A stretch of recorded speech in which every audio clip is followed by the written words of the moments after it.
Hello friends, welcome back in digital learning Guru. Digital learning गुरु की video series में आपका स्वागत है। मैं हूं मंजय सिंह।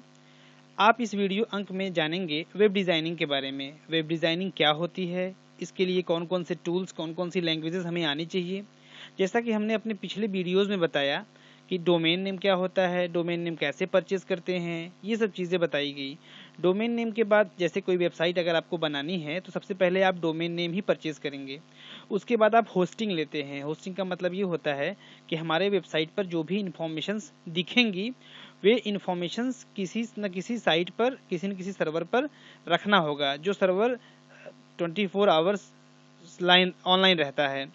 तो अब उस वेबसाइट में क्या क्या कंटेंट रखने हैं, वे कंटेंट किस प्लेस पर हो हमारी वेबसाइट में, उसके लिए हम जानेंगे वेब डिज़ाइनिंग। वेब डिज़ाइनिंग के लिए हम आपको इस वीडियो में बताएंगे कि वेब डिज़ाइनिंग के लिए कौन कौन सी चीज़ें ज़रूरी होती हैं। तो सबसे पहले आप ये जान लीजिए, हमारे इस वीडियो को देखने के लिए आप हमारे चैनल को सब्सक्राइब कर सकते हैं। हमारा चैनल है डिजिटल लर्निंग गुरु। आप इस चैनल को सब्सक्राइब कर लेंगे तो इससे होगा कि जब भी हम कोई नया वीडियो अपलोड करेंगे आपके पास एक नोटिफिकेशन मेल चली जाएगी, जिससे कि आप हमसे जुड़े रहेंगे और हमारे इस वीडियो सीरीज़ को आप देखेंगे तो आप वेबसाइट बनाना सीख सकते हैं, वो भी हिंदी में। अगर आपको वीडियो से संबंधित कुछ जानकारी लेनी है, कुछ पूछना है, तो आप हमें कमेंट भी कर सकते हैं। तो आइए हम चलते हैं आगे, वेब डिज़ाइनिंग क्या है इसके बारे में जानें। तो सबसे पहले हम ये जानेंगे वेब डिज़ाइनिंग। वेब डिज़ाइनिंग में क्या है? वेब डिज़ाइन विभिन्न प्रकार के कौशलों तथा क्षेत्रों का परिमाणिक रूप होता है। जैसे अगर इसकी ज़रूरत होती है तो वेबसाइट्स के निर्माण और उनके रखरखाव की, जैसे अभी हम अपनी इन्फॉर्मेशंस को पूरी दुनिया में भेजना चाहें, बताना चाहें, तो हमें वेबसाइट की ज़रूरत पड़ेगी। उसके लिए हमारी वेब डिज़ाइन होनी चाहिए। वेब डिज़ाइन में जो ग्राफिक का निर्माण होता है, इंटरफेस की डिज़ाइन की जाती है कि सामने वाले के सिस्टम पे कैसा हमारा वेबसाइट दिखे, उसका लुक आफ्टर, ये सारी चीज़ें हम बनाएंगे वेब डिज़ाइन में। इसके लिए हम उपभोक्ता के अनुभव के निर्माण के अनुसार करेंगे। सर्च इंजन ऑप्टिमाइजेशन, जैसा कि SEO आप जानते होंगे, सर्च इंजन ऑप्टिमाइजेशन के हिसाब से भी अपने वेब डिज़ाइनिंग करेंगे। हालांकि कई बार ऐसा होता है कि विभिन्न व्यक्ति इन सभी कार्यों को अलग अलग संपन्न करते हैं, पर कई निर्माता इन सभी कार्यों को अकेले ही पूर्ण करने की क्षमता रखते हैं। जैसे कि आप जानते होंगे कि जब वेब डिज़ाइनिंग बनती है तो उसमें हर व्यक्ति अलग अलग काम करता है। जैसे अगर सर्च इंजन का काम करना है, सर्च इंजन ऑप्टिमाइजेशन का, तो वो कोई अलग व्यक्ति करेगा। लेकिन कुछ कुछ कार्यों में या फिर वेब डिज़ाइनिंग में एक ही व्यक्ति लगभग सारे कार्य कर देता है। और जैसे ही वेब डिज़ाइनरों में अपेक्षा की जाती है कि वे बाजार में चल रही तकनीकों तथा उनकी उपयुक्तता से अद्यतन रहे, ताकि उसका भरपूर फ़ायदा लोगों को मिलता रहे। तो जो भी आज के समय में देखा जाए तो वेब डिज़ाइनिंग से रिलेटेड कई सारी चीज़ें आ चुकी हैं। जैसा कि यहाँ पे आप चित्र में देख रहे हैं कि लेआउट कैसा तैयार हो, इंटरनेट से जोड़कर CSS, CMS। तो वेब डिज़ाइनिंग के लिए क्या क्या चीज़ें ज़रूरी होती हैं, आगे की स्लाइड्स में हम आपको बताने चल रहे हैं। देखिए, सबसे पहले हम ये जानेंगे कि वेब डिज़ाइनिंग के दो हिस्से होते हैं। पहला होता है front end web design and दूसरा होता है back and web developer. Front end के बारे में जानेंगे। जैसा कि नाम से पता चल रहा है, front end web design front में डील करती है, यानी कि उस हिस्से से जो कि यूज़र को दिख रहा है। जैसे कि कोई अगर आप वेबसाइट देखते हैं, आप अपने ब्राउज़र में कोई वेबसाइट ओपन करते हैं तो जो आपको दिख रहा है वो चीज़ होती है फ्रंट एंड वेब डिज़ाइन। जब हम किसी वेबसाइट को खोलते हैं तो हमारे सामने जो भी बना आता है वो सब फ्रंट एंड डिज़ाइनर का काम होता है। फ्रंट एंड वेब डिज़ाइनिंग से हमारा मकसद सिर्फ इतना होता है कि वेबसाइट सुंदर बने, और सुंदर बनाने के साथ साथ वेब डिज़ाइनिंग के द्वारा हमें ये भी ध्यान रखना होता है कि कौन सी चीज़ कहाँ जुड़े, जिससे हमारे वेबसाइट पर आने वाले विजिटर को कोई दिक्कत ना हो। जैसे कि अगर कोई हमारे साइट पे विजिट कर रहा है तो उसे कोई समस्या ना आए। अगर हम इसे एक कार से कंपेयर करें, जैसे अगर हम एग्जांपल लें तो एक कार से कंपेयर करें, तो फ्रंट इन डिज़ाइनर का काम गाड़ी को सुंदर बनाना है। गाड़ी के इंजन से उसका कोई मतलब नहीं है। जैसे कि फ्रंट एंड में देखेंगे तो आपको गाड़ी की बाहरी की चीज़ें दिखेंगी, कार की बाहरी की चीज़ें दिखेंगी, लेकिन अंदर की चीज़ें जैसे इंजन हो गया, बैटरी हो गया, ये सब बैक एंड डेवलपर का काम होता है। ये सब फ्रंट एंड नहीं करता। फ्रंट एंड के लिए देखिए, जैसा कि हमने यहाँ दिखाया है, HTML5, आपको HTML5, CSS3, आप देखेंगे CMS में बनाना चाहें या फिर आप JS देखना चाहें, तो ये सब चीज़ें आपको आनी चाहिए। ये सब लैंग्वेजेस होती हैं। इन सब लैंग्वेजेस के बारे में हमारा ट्यूटोरियल आगे भी काम करेगा और इसके लर्निंग के वीडियोस भी बनाएगा। उसे आप ज़रूर देखिएगा और शेयर भी करिएगा। नेक्स्ट है बैक एंड डेवलपर, जैसे कि फ्रंट एंड में बताया गया कि जो बाहरी चीज़ें होती हैं वो फ्रंट एंड डेवलपर में आती हैं। बैक एंड डेवलपर में क्या होता है कि वेब डेवलपर वेबसाइट के दिमाग को बनाता है। जैसे कि वेबसाइट पर अगर कोई फॉर्म भरेगा, जैसे अगर आप कोई फॉर्म भर रहे हैं तो वो किसके पास पहुँचे, कोई व्यक्ति अगर आईडी और पासवर्ड डालता है तो वो कौन सी प्रोफाइल खुलनी चाहिए, ऐसी चीज़ों से बैक एंड डेवलपर का ही काम होता है। बैक एंड डेवलपर का काम विजिटर को नहीं दिखता। जैसे अगर आप वेबसाइट देख रहे हैं तो आपको सिर्फ बाहरी डिज़ाइन और कंटेंट दिखेंगे, उसके बैक एंड में क्या हुआ है, फॉर्म भरते समय कोई डाटा कहाँ जाता है, ये सब हमें पता नहीं चलता। ये सब काम सिर्फ बैक एंड का होता है। लेकिन डेवलपमेंट के बिना बढ़िया वेबसाइट भी नहीं बन सकती। जैसे कि अगर आप बनाना चाहें कोई वेबसाइट तो बिना बैकएंड के, मतलब फ्रंट एंड तो सुंदर बनाएगा, लेकिन जैसे ही उस वेबसाइट में क्या काम करना है ये सब जानना है तो हमें बैक एंड की ज़रूरत पड़ती है। बैक एंड डेवलपर में देखेंगे तो देखिए जैसे यहाँ आप दिख रहे हैं कि वेब ऐप, ये देख रहे हैं फ्रंट एंड और बैक एंड। बैक एंड जो होता है वो सर्वर से रिलेटेड होता है, सर्वर से डाटाबेस बना होगा सर्वर पर और फाइल सर्वर पे होगा। तो उससे क्या होगा, अगर आपके पास मोबाइल ऐप है या फिर वेब ऐप है, आप उससे आंकड़ों को फेच कर सकते हैं। तो जो सूचनाएं होती हैं सर्वर पर रखी गई होती हैं। सर्वर की सूचनाएं हम डाटा सर्वर पर जो डाटाबेस रखा गया होगा, हम फॉर्म के जरिए, हम टेक्स्ट फॉर्म के जरिए हम उन सूचनाओं को प्राप्त कर सकते हैं, उन फाइलों को प्राप्त कर सकते हैं। तो जो हमारे पास फ्रंट एंड होता है वो सिर्फ हमारे पास होता है, दिखता है, लेकिन बैक एंड में जो होता है वो हमें दिखता नहीं, सिर्फ वो कार्य होता है। और बैक एंड का बहुत बड़ा रोल होता है जब हमारी साइट डायनेमिक होती है। जैसा कि आप देख रहे हैं यहाँ पर वेब डिज़ाइनर बनने के लिए क्या क्या सीखना पड़ता है। जैसे कि अगर हमारे दिमाग में ये आए कि हमें एक अच्छा वेब डिज़ाइनर बनना है तो हमारे दिमाग में ये बात ज़रूर आएगी कि हमें क्या क्या चीज़ें सीखनी चाहिए। तो हम आपको आगे की स्लाइड में बता रहे हैं कि आपको क्या क्या जानना चाहिए। एक अच्छा वेब डिज़ाइनर बनने के लिए फ्रंट एंड वेब डिज़ाइन और बैक एंड वेब डिज़ाइन दोनों की जानकारी होनी चाहिए। अगर आपको फ्रंट एंड और बैक एंड दोनों की जानकारी है तो आप एक अच्छे वेब डिज़ाइनर बन सकते हैं। फ्रंट एंड डिज़ाइन के लिए क्या सीखें, पहले हम फ्रंट एंड डिज़ाइन से ही शुरू करते हैं। जैसे कि हमने बताया था कि वेब डिज़ाइनिंग के दो हिस्से हैं, फ्रंट एंड डिज़ाइन और बैक एंड डिज़ाइन। तो हम जो शुरुआत करेंगे वो फ्रंट एंड डिज़ाइनिंग से ही शुरू करेंगे।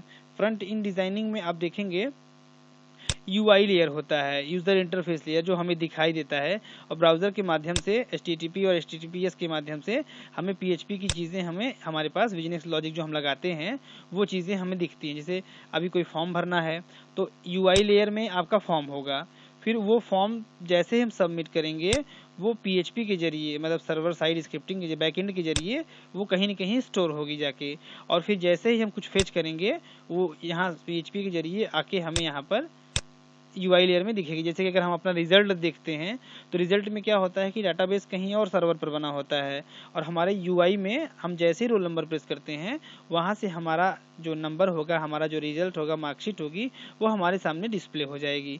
तो जो चीज़ें आती हैं वो बैकएंड से आती हैं, बट हमें दिखाई देती हैं तो वो फ्रंट एंड में दिखाई देती हैं। तो फ्रंट एंड और बैक एंड क्लियर कर दिया है हमने। अब जैसे हम चलते हैं फ्रंट एंड डिज़ाइन की तरफ। फ्रंट एंड डिज़ाइन के लिए क्या क्या चीज़ें ज़रूरी होती हैं, इसके लिए आइए जानें। सबसे पहले तो ज़रूरी होता है फोटोशॉप बेसिक्स। फोटोशॉप का मतलब ये होता है, आप जानते होंगे, एक एप्लीकेशन सॉफ्टवेयर होता है जिसकी मदद से हम फोटोशॉप बनाते हैं। फोटोशॉप में हम छोटी मोटी फ़ोटोज़, हम किसी भी तरह की डिज़ाइन भी क्रिएट कर सकते हैं विथ फ़ोटो। जैसा कि देखिए दिया है इसमें, जैसे हम घर बनवाने के लिए पहले आर्किटेक्चर से नक्शा बनवाते हैं, नक्शा ठीक उसी तरह वेबसाइट डिज़ाइन करने से पहले हमारे पास एक विचार होना चाहिए कि वेबसाइट कैसी दिखेगी। जैसे कि अगर वेबसाइट बनाना है आपको तो सबसे पहले हमारे दिमाग में ये होना चाहिए कि वेबसाइट कैसी होनी चाहिए, वेबसाइट में क्या क्या कंटेंट हमें रखने हैं। कई लोग पूरी वेबसाइट का डिज़ाइन बहुत बारीकी से फोटोशॉप पर बनवाते हैं, लेकिन जो एक्सपर्ट हैं वो फोटोशॉप को सिर्फ एक ब्लूप्रिंट या प्रोटोटाइप बनाने के लिए ही करते हैं। जैसे अगर आपको वेबसाइट तैयार करनी है तो वेबसाइट के बारे में अगर जानना है कि क्या क्या चीज़ें उसमें होनी चाहिए तो सबसे पहले हमें फोटोशॉप बेसिक सीखना होगा, जिसमें हम एक ब्लूप्रिंट तैयार कर लेंगे, फिर उसके अकॉर्डिंग हम कोडिंग चालू कर देंगे। तो सबसे पहले फोटोशॉप बेसिक्स हमें आना चाहिए। दूसरी सॉरी HTML का मतलब होता है hyper text markup language. HTML एक मार्कअप लैंग्वेज है जिसका प्रयोग वेबसाइट का ढांचा बनाने के लिए किया जाता है। जैसे कि अगर हम चाहते हैं कि वेबसाइट में हमारे कौन सी इमेज कहाँ हो, कंटेंट कहाँ हो, तो उसका एक ढांचा हम HTML में तैयार कर सकते हैं। और अगर आप सिर्फ HTML सीख लेते हैं तो आप एक सरल सी स्टैटिक वेबसाइट भी बना सकते हैं। अगर आपको सिर्फ HTML आती है तो आप एक स्टैटिक वेबसाइट बना सकते हैं, सरल सिंपल, जिसमें सिर्फ टेक्स्ट या फिर इमेजेस भी आप इंक्लूड कर सकते हैं।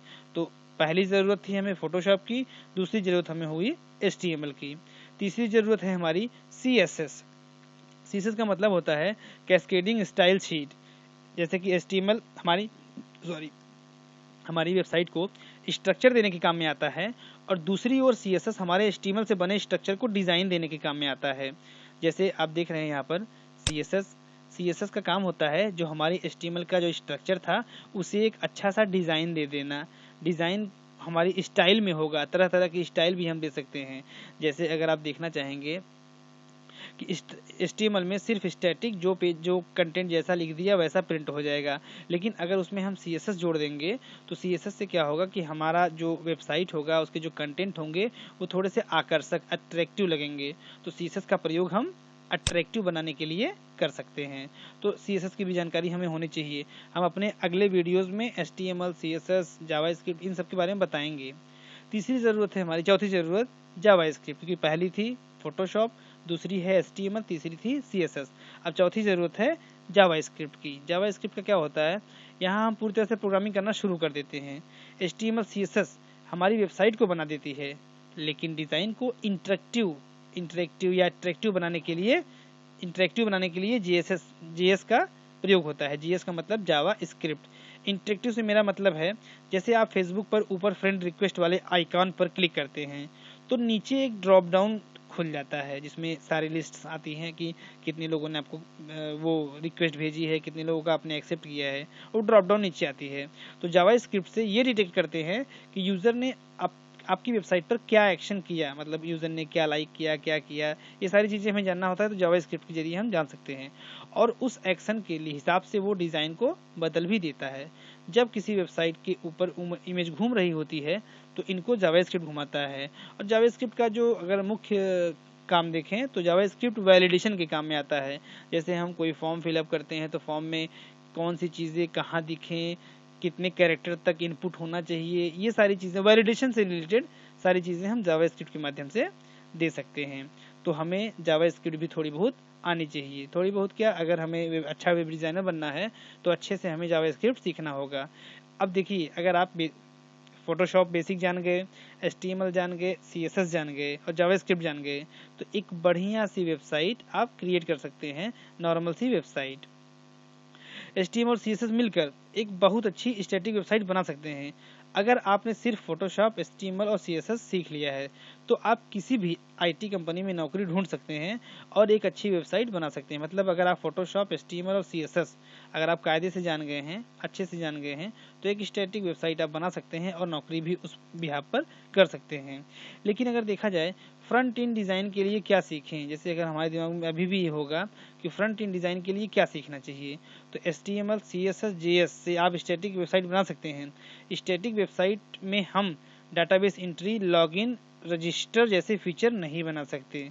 तो फ्रंट एंड में सिर्फ हमें सामने की चीज़ें दिखेंगी, लेकिन अगर हमें लॉगिन, रजिस्टर या डाटाबेस एंट्री जैसे काम करने हैं तो हमें बैक एंड डिज़ाइन का वो जानना होगा, सारा प्रोसेस।